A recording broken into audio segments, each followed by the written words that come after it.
For all of us, it's about predicting where the consumer is going and getting half of it right. One of the things we want to do is create ads that don't suck. Embracing change creates great possibility. I'm Alan Hart, and this is Marketing Today. Today on the show, I've got Andrew Zimmerman, or Andy, as he likes to go by.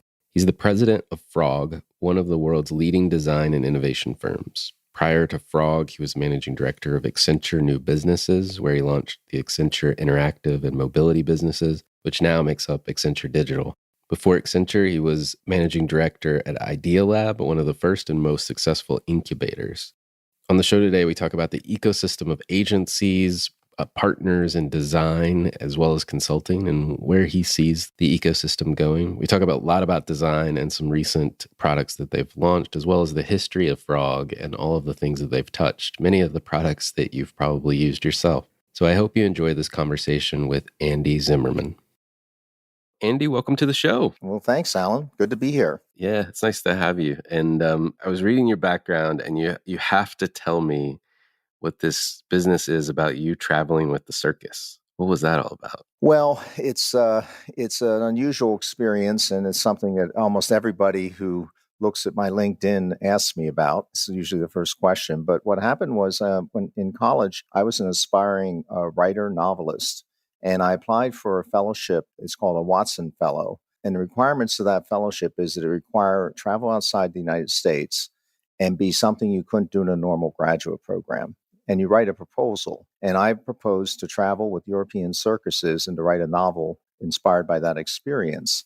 And I've been doing work at my college, Haverford College, using circus metaphors and symbolism and so forth. So it wasn't like I made it up just to get the fellowship. And I said I wanted to travel with European circuses because they're one-ring traveling circuses, unlike the Barnum and Bailey arena-style circus we have here in this country. And I actually won the fellowship. And I spent a year traveling with circuses in Western Europe and at that time in the Soviet Union, and wrote part of a book, never finished it, and interviewed and spent time with all kinds of circus actors, whether it's trapeze artists or clowns or knife throwers or whatever. And obviously, it was a very unique experience. And I'm not sure. The only thing I tell people now, they said, "What did you learn from that you apply in your current work?" And back then, I interviewed clowns, and now I interview senior executives. I guess is sort of the only thing I can point to. And life is sometimes a circus, so maybe that's what I learned. But it was an interesting way to start out my, I guess, career or whatever you want to call it. Yeah, no,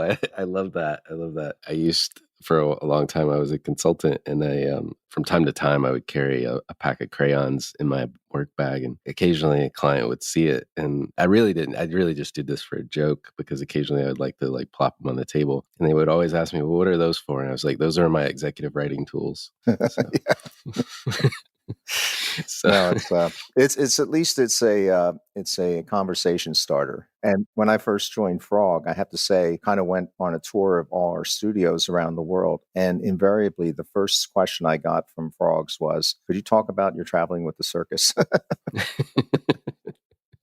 That's awesome. Well, you have had quite the varied background beyond circus traveling. You've been in consulting, kind of incubators, venture-ish backgrounds, and design. And I'm curious if you could just speak to the experiences you've had, because they have been kind of across the board, and what those experiences, those professional experiences, have provided you. Yeah, so always in the area of some sort of professional services and technology. That probably is a common thread. But I worked with some of the largest consulting firms in the world, PwC and Accenture specifically. And then I worked in Frog Design. We're relatively small, very having high impact, but a very small group relative to Accenture, PwC. And then I did spend some time in Idea Lab, which at the time, during the dot-com era, was probably the most successful incubator, where we created companies from scratch. I'd say the common thing is I tend to get involved in stuff on the leading edge of innovation. So, for example, I was the head of e-business at PwC back in the dot-com era.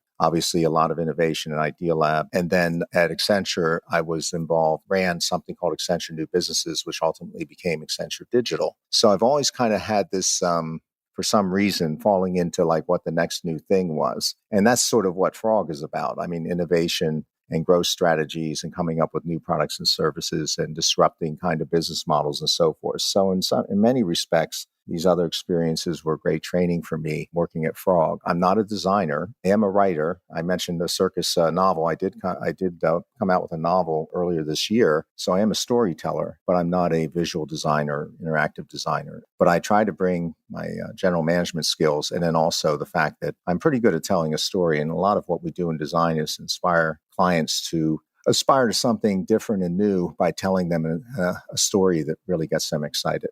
I agree. I mean, pretty much everything we do in life is somehow related to telling a story as well. And design ripples through about everything in life. So it would make sense that those would need to go hand in hand. It was years ago. I hadn't ever really heard of Frog until a number of years ago when I came across Ethan in Bowdoin, and we just crossed paths. We were working in like a healthcare space, which was odd how we crossed paths. But he mentioned Frog, and it made me kind of look them up at that point in time. This was probably 10 years ago now, and I didn't really understand the history of the company. Even then, I really didn't dig too deep until preparing for this interview. But could you tell listeners just a little bit about the history of the firm? It's kind of fascinating, frankly, and all the things that the firm has touched over the years. Sure. Yeah, it's actually in certain circles, obviously in design circles, Frog is very well known, and in technology circles, but it is a small company, and a lot of people have never heard of it, the company. We are 50 years old, and our founder, Hartmut Essinger, is probably the leading or one of the leading designers in history. He was on the cover of Time magazine because of the work he did at Apple and so forth. So very well-known designer. And he was a bit of a rebel. He was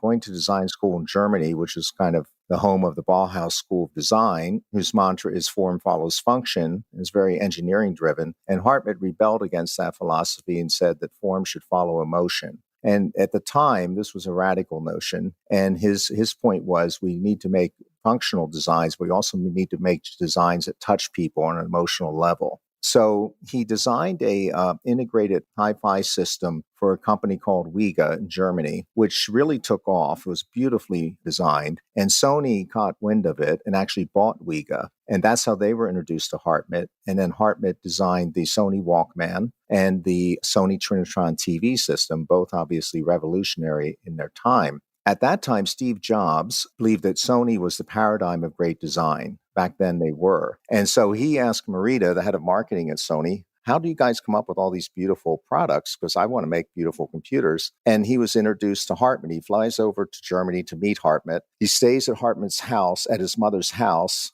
And he's a vegetarian, so all he would do is eat pancakes 3 meals a day while getting to know Hartmut. And of course, as soon as he heard the philosophy of form follows emotion and human-centric design, Steve Jobs fell in love with Hartmut. And he offered him a contract to pay him $2 million a year to design all the Apple products if he would move to Palo Alto and live within a mile of Steve Jobs' house. At that point, Essinger renamed the company from Essinger Associates to Frog, which stood for the Federal Republic of Germany, and moved to Palo Alto and designed the Apple IIc, Macintosh, Lisa, and then followed Steve Jobs to Next, where he designed Nextcube. And that sort of was the first decade of Frog. And since then, we're famous for work we've done for Disney, the Disney cruise ship, the reimagining of Disney World with the Magic Band, people like SiriusXM, the original Dell website, and Dell computer.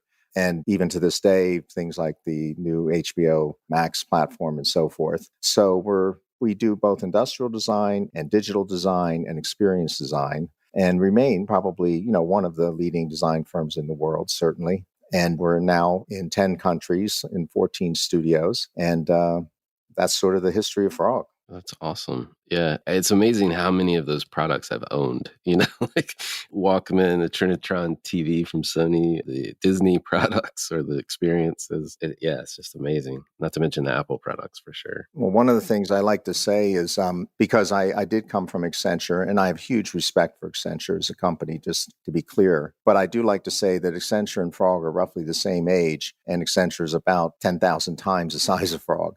But probably we have had as much impact on the economy and on people's lives as a company like Accenture, which is kind of extraordinary. And as you're right, I mean, there's a lot of things that we touch consumers and business customers all the time. And that's why we attract the best talent in the industry, because they want to work on the projects we do. Let's talk about a recent design project. I know you mentioned briefly the HBO Max platform, but maybe we could talk about that just in terms of like what went into it, the design challenge you were faced with, and kind of where you took it, if you will. Sure. This is kind of a classic, what we call frog shaped problem, which is creating a new product service and doing something that's differentiated, that's innovative. Clearly, some elements of an offering like HBO Max, the content and the pricing are going to be absolutely critical to its success. But we also wanted to look at the platform and the experience, and could we do things with the platform that would differentiate or innovate as compared to people like Netflix and so on. So the way we do this kind of work is we start out by doing immersive research where we just observe consumers in their homes using different streaming services. We interview them. We take videos of how they use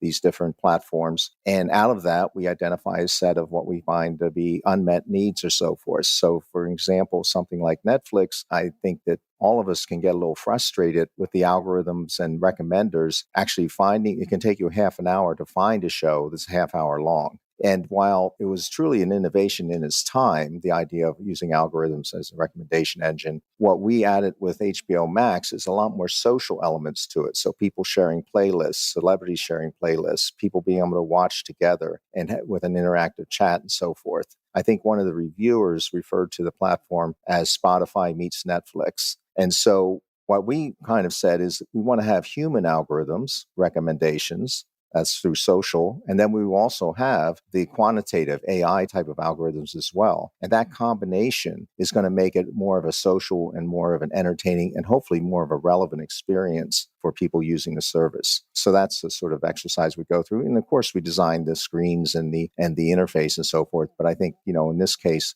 a lot of the true innovation was around the concept of introducing social to streaming. Yeah, well, I think that combination of the algorithm and the people side of the equation definitely can be much more helpful, because I have been in Netflix hell, so to speak, trying to find something that's like what I wanted to watch, but I have already binged through that season. So a little help with or assist from a real person occasionally, I could get behind for sure. Well, you've recently, I think it was this year, formed a partnership, an alliance with Tuesday Capital. And could you tell us a little bit about how that came about? Because I know it's related to the work you do in the startup community, the venture support, and helping launch companies, not just products and services. Right. Yeah. It's interesting. We started out our lives really starting up companies. Hartmut worked with everything from Napster to Dell and so forth. And then more and more of our work was with big corporations. And so when I first joined Frog, I actually hired Ethan Imboden. He had been at Frog, left, and then I hired him back. And he and I joined together to start up Frog Ventures. So what we would do is we'd find companies, startups, very early stage, whose product or service or business model would benefit, we think, tremendously from the input of someone like Frog. But of course, they couldn't necessarily afford us. A lot of them are bootstrapping and so forth. And so what we would do is charge them some in fees, but to also take equity in the company. And we started doing this about 5 years ago and built up a portfolio investments that if you use the measures that venture capitalists use for seed stage funds, we were sort of in the top quintile of performance. So we had done some very good investing of sweat equity into these in the portfolio of companies. But we wanted to do more. And from a cash flow point of view, it's a little difficult because obviously the equity is not going to be liquidated for many years because they're so in such early stage. So we came up with a pretty innovative, I think, unique deal where we, in effect, and I'm going to simplify it a little bit in the interest of time, but in effect, we sold our portfolio of equity to Tuesday Capital and became their largest limited partner in their most recent fund. And we also operate as a general partner. So we source deals for them and they source deals for us. And now for these companies, instead of us taking sweat equity, Tuesday pays us for our services and they take the equity.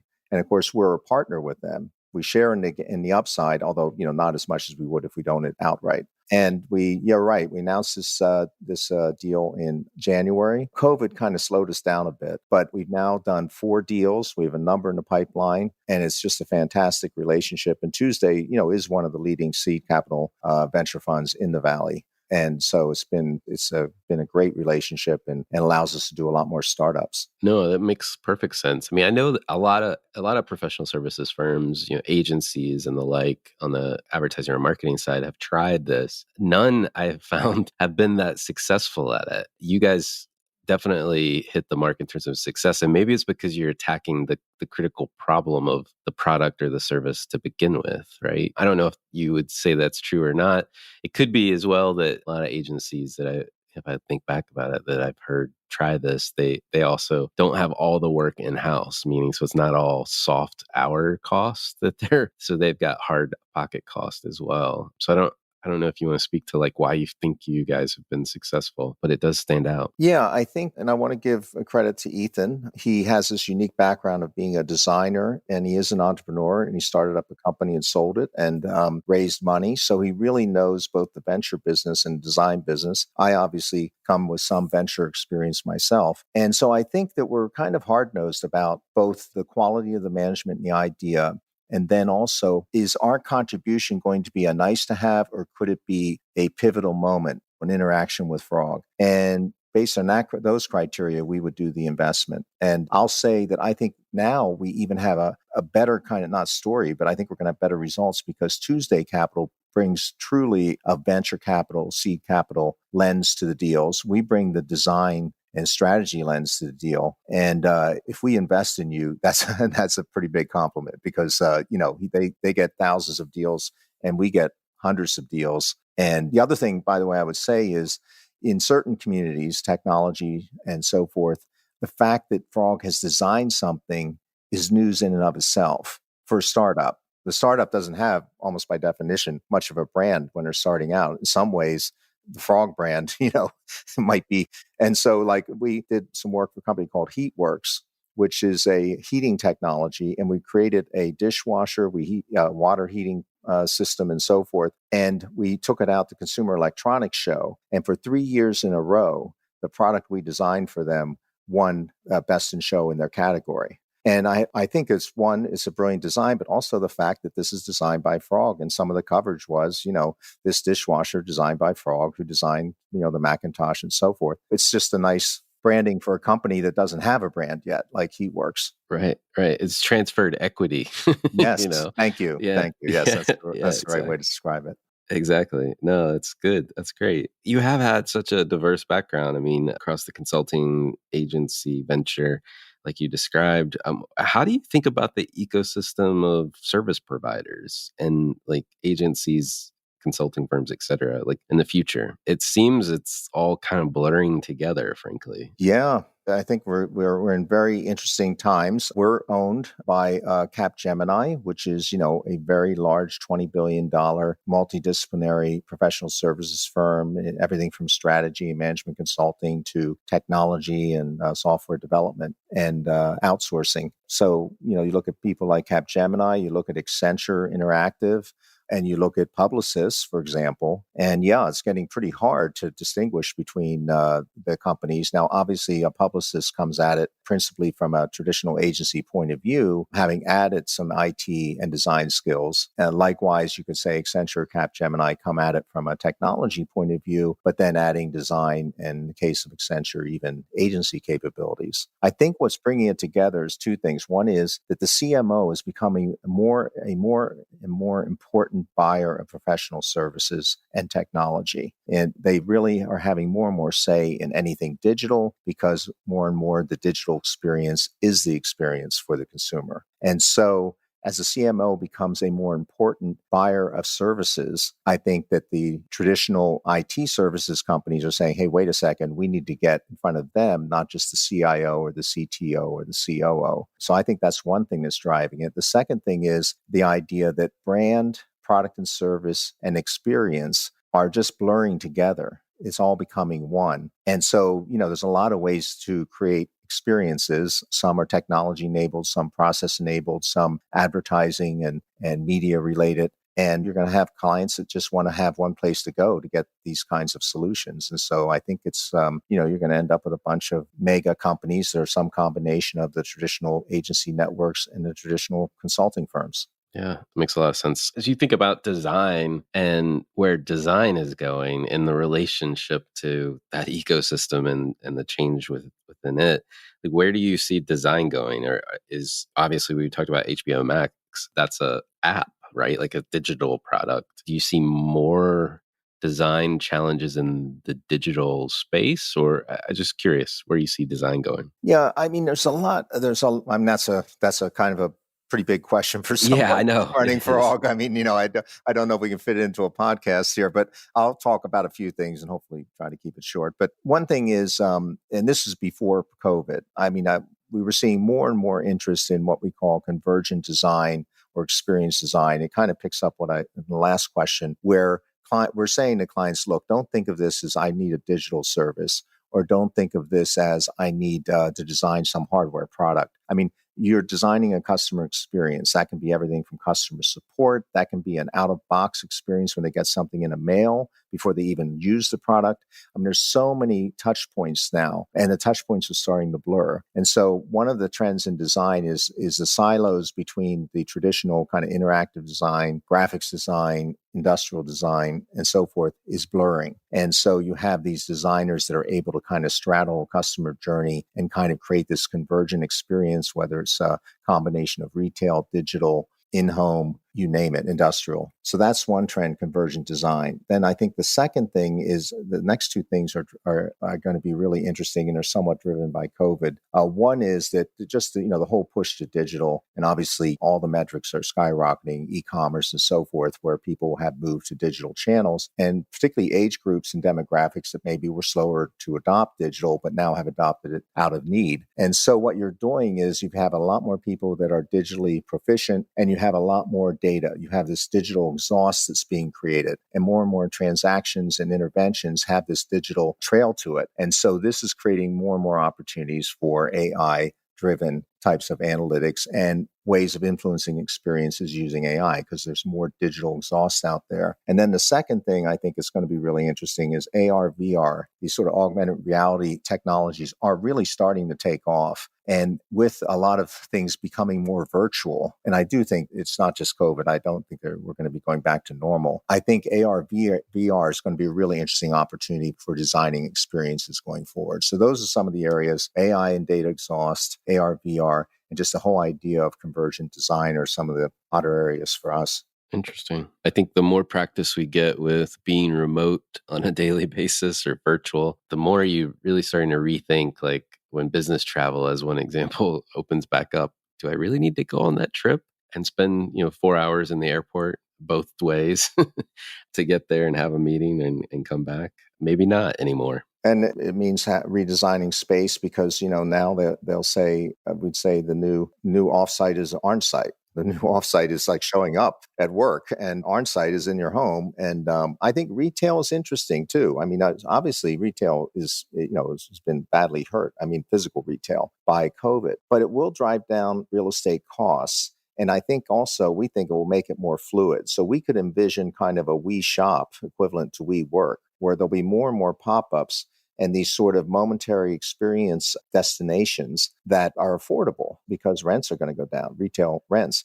And so, we think that it's not that retail ever goes away, but the purpose of physical retail may shift, and the nature of the economics and the business model may shift dramatically. No, that makes a lot of sense. I mean, it would bring a lot more excitement to the category too, frankly, to just be having a event driven or pop-ups and exhibitions, if you will. Yeah, it could be more pop-ups and permanents in another 10 years. Yeah, that's true. Well, it's been great talking about design. Let's switch gears a little bit. One of the things I like to do is get to know the person behind the microphone. And my favorite question, again, a big question, is has there been an experience of your past that defines or makes up who you are today?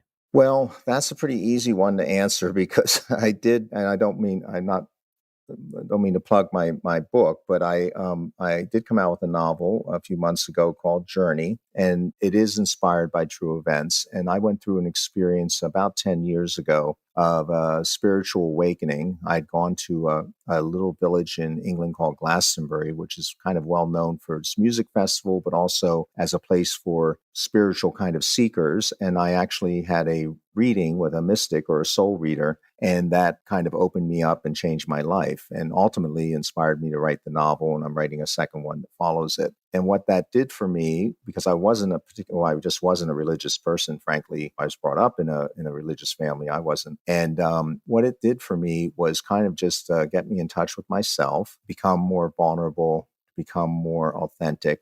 And what I've found and people found that worked with me is that I changed in terms of my work style and in a very good way. So that was the life-changing event for me was that awakening 10 years ago. If you don't mind me asking, what sparked that search? What was the nexus, I guess, of the impetus to go on that search? Well, really what now I would say is it was a synchronistic moment. I didn't even know what that word meant back then, but I think it was a casual conversation at a cocktail party with an English couple that lived in Glastonbury. And after they told me what was going on there in terms of all the healers and druids and witches and everything, I found it kind of fascinating, but weird. However, I couldn't get it out of my head. And I was at Accenture at the time, and I was running a pretty big multi-billion-dollar part of Accenture. And I frankly think that I was burning out. Accenture is the kind of place you travel constantly globally. And while I was quite successful at the time, I think inside, I was just losing touch with who I was. So I think and I don't mean to get all new agey, but, I think my soul was thirsty and it drew me. It said, it drew me. You have to go to Glastonbury. You have to have a reading because, something isn't right here. And I think it was as simple as that. I was not I wasn't aware that I needed it. But when the universe kind of gave me the opportunity, I was able to take it. And I'm very grateful for that. Yeah, no, that's interesting. Not to draw parallels, but I will for a minute. I also grew up in a household that was largely religious. Probably by the middle school time frame, I kind of rejected it. Just for some reason didn't suit, and became more interested in other types of religions, Eastern religions, or there's Buddhism, or even, frankly, indigenous beliefs, in terms of how we're connected to the earth and the things around us in nature. So it's interesting. There's a little bit of a parallel. I've come back to it now in my early 40s and starting to ask similar questions. So that's why I was intrigued. Yeah, no, it's interesting. I left my parents' church when I was a teenager and became a Quaker, which is why I went to Haverford College, which was founded by Quakers. It's not a Quaker school per se, but lives a Quaker kind of life. So I was a seeker back then. And then I think when I got into business, I kind of lost my way. And I'm not saying I'm a deep believer in that you can be spiritual but also of this world. I don't have to put on a robe and go to the top of the mountain and sit in a cave all day. I think that there's a duality to things, but I've written a couple articles, but I do think that particularly at this moment in time, if you're to be a leader, you need to show your vulnerability so that other people feel they're in a safe place to show theirs. And I'm just seeing more and more of that. And the old style leader, the Jack Welch type of thing, may rest in peace. I just think that's a model for another day or previous day. So I shared when I wrote the novel, part of it was, and it made #1 bestseller for metaphysical fiction for a while in the spring on Amazon. But I'm not going to make money writing, but I just wanted to get it out into the world to let particularly business people understand, you can be vulnerable and open yourself up. You don't have to hide the fact that you're human. And sometimes, we kind of feel, I think, a little insecure about that. Yeah. Well, thank you for sharing, and I appreciate what you're doing. I'll have to check out the book and give it a read. Maybe it'll open me up a little bit as well. What advice would you give your younger self if you were starting this journey all over again? Well, what I would advise my younger self is to listen to my younger self, because one of the things that happened to me after the reading is different events started happening. And one was that I found in my parents' house a letter that I had written to myself when I was 17. And I asked myself a series of questions. It was sealed shut. I never remembered writing it. And when I read this letter in this moment, this was like a month after the soul reading, it helped me realize who I was, in my true self. And so I think stay in that childlike state while being a grown person and, responsibility for family and everything, I think is what I would tell my younger self is don't give your younger self up. Don't lose track of who you are. I like that. Well, a little bit of a silly question, I realize after the last two deeper ones, but I like sometimes the answers and frankly get interesting ideas for myself. Have you had an impactful purchase of $100 or less in the last, say, year, 6 months to a year? Well, I was going to say the headphones that you recommended that I get for this podcast, because it definitely has enhanced my virtual meeting experience quite a bit. So I want to give you a little credit for that. I think it was around $100 or whatever.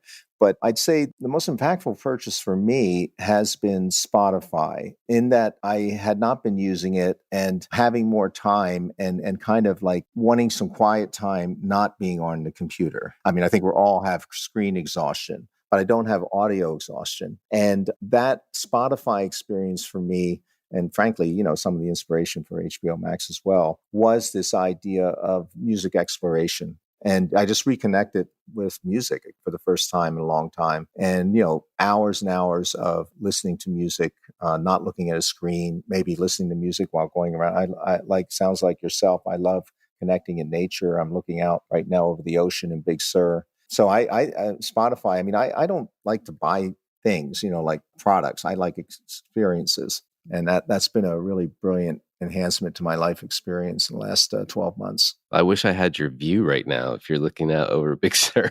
No, it's gorgeous. It's making my basement feel a little closed in right now. No, that sounds fantastic. Well, two more questions for you, and then we'll wrap up. A little bit more marketing focused as you look out around the world and are looking for inspiration or just things that you like and are curious about. Are there any brands or companies or causes that you're following or you think other people should be taking notice of? Well, I think there's a group of companies. This is a little more in Europe than the U.S. who have made commitments about carbon footprint, and I do think, and by no means am I downplaying the pandemic and its impact, but I mean I still think the greater story, and you could argue somewhat related, is just the resilience of our planet. And so all the companies, and I'm proud to say Capgemini is one of them, that made the commitment to be zero carbon by 2030. All those brands, I think, deserve credit. I wish that the U.S.-led companies were a little more forward-thinking than they are in Europe right now. So kudos to them. I think IKEA is a company that has done a really good job. Obviously, it's partly probably because it's family owned, but in terms of a lot of their profits going into a foundation that's committed to education and third world development and climate change and so forth, the spirit and culture of that company of providing kind of like the Henry Ford of furniture, providing furniture that anyone can afford, and being very creative in their digital kind of channel as well. And also being very eco-sensitive in terms of something that when you're making furniture, you could be looking the other way. But I like their social commitment, and I like the fact that they're making affordable products for everyone type of thing, and beautifully designed as well. So that's a brand that I admire tremendously. One of our ventures, I can't help but put a plug in for one of our startups, Bellwether. It makes a coffee roaster that is miniaturized and has a different way of roasting that's much more eco-efficient. So most coffee beans now go to these huge, coffee roaster complexes in the city and then are shipped out to the Starbucks of the world. This technology allows you to roast the beans in the coffee store, retail, which means they're fresher and it's actually more eco-efficient. But the other thing that they've done is they've given consumers the opportunity, when they buy different brands of coffee and they're branded by part of the world, that to add $1 to their purchase, and that dollar goes directly to the farmer that created that coffee. And it turns out that by giving $1 for a cup of coffee, you're doubling the profit that farmer makes on that pound of coffee that they sold. I mean, the margins are that thin. So it actually helps third world farming develop, reduces carbon emissions, and gives the consumer a fresher coffee. And they just raised $40 million in a B round, and quite successful. And we worked with them at various phases from the beginning. So startups, there's a lot of startups these days that are having an impact as well. No, for sure. I'll have to check them out. That sounds pretty fascinating. Well, last question for you. What do you feel like is the largest opportunity or threat facing marketers today? Well, I do think that with the weighting of experience toward digital as a result, just it was a trend anyway, but obviously the pandemic accelerated it. One of the things that's a little tricky is there is a bit of digital dominance going on. And, there are a few companies out there that are owning incredible amount of share of marketing channel. And I'm not suggesting at all that anyone's doing anything monopolistic per se. I'm just saying it is what it is. And I think it's because of increasing returns. With share of network, you have the ability to build more network. And Amazon is an amazing company. Now, they dominate a lot of things, but they did it the old-fashioned way. They really are an amazing company, and they've innovated and started up a number of businesses and been successful. So it's not a question of their management capability, but we are in a place where there's a handful of companies that are controlling the digital channel. And I think if you're a marketer, it's like, what do I do to ensure that I have means of reaching consumers outside of the 4 or 5 main channels? How can I be innovative in that regard? I guess you could say it was like back in the old days in the US when you had 3 networks, I guess, and they reached 90% of consumers, but there also was post office and other things. So I don't know. I just think it's interesting. And maybe from a strategic point of view, I think CMO should be looking at almost not a bit of a contingency plan or alternative plan so that they have some options other than the 4 or 5 they have now. Yeah, I think you're onto something there. The other thing that it's related in many regards, and I wonder if the problem that prevents it from dissipating or having more shoots, if you will, spring up versus the few that are very dominant is discovery. If you just use Amazon as a retail example, and I equate that to the restaurant business and you going through COVID and how quickly all the restaurateurs down your street eventually found their way to a digital platform that allowed them to sell takeout food. It was amazing how fast they figured that out. And I hope curbside pickup never goes away, frankly, on a personal note, other than the waste that you create. We need to solve that challenge. But now I feel like discovery of those outlets, right, and those digital channels is the next challenge, right, as it relates to restaurants. Because there's nothing really stopping me from getting food now that's 30 minutes away. Because I could plan it, right? I can order it ahead. I can, plan a delivery if I want to use a delivery service. Whereas normally when I got ready for dinner, I might just want to walk down the street to my local restaurant. But it becomes a discovery challenge at that point. So I imagine retailers are doing the same thing. I'm sure they're switching to online shopping tools, whether it's Shopify or other types of platforms. And so discovery seems like one of the challenges we'll have to crack. And it's particularly important for new businesses and new product services. How do they even get noticed? And it's even, it kind of almost circles back to the Netflix discussion where how do I discover a new show? Because I'm talking to my friend and they said, hey, you should watch this. And are we going to lose some of that without the human touch and without the retail experience, without the office experience, the traditional office experience? And if we're going to lose it in one dimension, how do we create alternatives? I think it's going to be, and I think it will be whimsical, it will be around entertainment, having fun, gamification, those sorts of things may be ways that people can discover versus like walking down the street, type of discovery. Right. Well, Andy, it's been fascinating to have you on. Thank you so much for coming on the show. Okay, well, I enjoyed it. Thank you, Alan. Hi, it's Alan again. Marketing Today was created and produced by me. If you're new to Marketing Today, please feel free to write us a review on iTunes or your favorite listening platform. Don't forget to subscribe and tell your friends and colleagues about the show. I love to hear from listeners, and you can contact me at marketingtodaypodcast.com. There you'll also find complete show notes with links to anything we talk about on any episode. You can also search our archives. I'm Alan Hart, and this is Marketing Today.